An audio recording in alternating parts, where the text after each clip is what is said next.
Saya nggak kenal sama seorang pun yang ada di situ. Nggak kenal sama Nggak sekali. kenal. Saya juga nggak tahu dia siapa, kalau supir Luxio siapa, penumpang korbannya siapa. Posisi saya tuh ada di belakang mobil BMW itu, kurang lebih sekitar 100 meteran lah, 100 meteran dengan kecepatan yang sama. Dan saya masuk tol dari tol Cililitan, Jagorawi menuju ke selatan ke arah Bogor ya. Setelah beberapa kilometer saya jalan di belakang dia, tiba-tiba dia ngerem mendadak. Dia ngerem mendadak dan berhenti, otomatis saya refleks menghindari.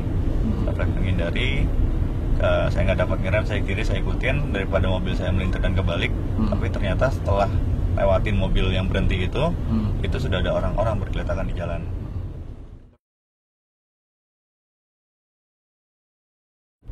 Waktu itu adalah saya juga nggak tahu ada mobil yang ditabrak, karena yang saya lihat adalah cuma mobil depan saya BMW ngerem mendadak.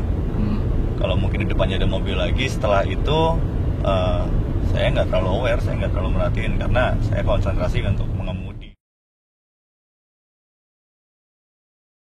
Saya mesti diluruskan, saya bermanuver mengerem menghindari.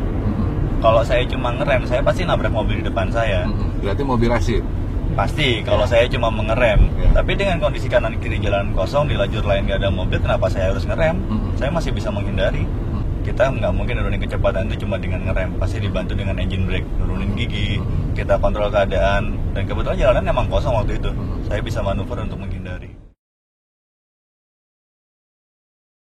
Ya mungkin itu naluri manusiawi aja sih mas, masa kita ngelihat ada orang yang susah dan kita bisa bantu, kenapa nggak kita bantu gitu.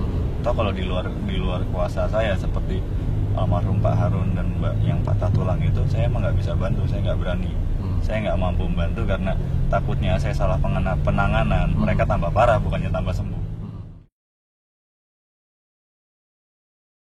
Saya bersaksi sih sebenarnya nggak ada motivasi apa-apa ya, cuma saya emang nggak terlalu ngikutin beritanya. Saya pagi kecelakaan itu, terus dari pagi itu saya masuk ke Bandara Soekarno-Hatta, urusan keluarga segala macam, sampai malamnya baru saya tahu kejadian itu ternyata rame. Yang tabrakan itu siapa, yang ditabrak itu apa, itu baru saya rame. Saya lihat ada beberapa stasiun TV yang udah mulai nayangin simulasinya, dan itu nggak sesuai fakta yang saya lihat. Ada simulasi yang menayangkan ternyata yang ditabrak itu kan mobil Luxio katanya, dan mobil Luxio-nya kebalik, padahal itu nggak benar. Lalu katanya ada hal-hal lain lah yang nggak sesuai dengan yang saya tahu. Dan saya pun seharusnya nggak mencoba cari sensasi atau apa. Saya cuma share apa yang saya tahu, kejadian saya itu apa yang saya rasain, apa yang saya alamin. Nggak ada, saya nggak kenal, nggak ada kontak apa juga. Dengan orang tua Rashid itu belum pernah nggak ketemu? Kenapa? Dengan orang tua Ajit sendiri nggak ketemu ya? Enggak, saya nggak ketemu. Karena emang waktu saya tanya waktu itu habis setelah suasana cooling down ya, keluarga lo nggak ada yang lo telepon, nggak ada yang datang. Dia bilang enggak, dia bilang seperti dengan semua fakta tidak ada yang direkayasa ya. Saya juga harus tahu kenapa kesaksiannya dinilai bohong itu, kenapa, palsunya di sebelah mana, bohongnya di mana.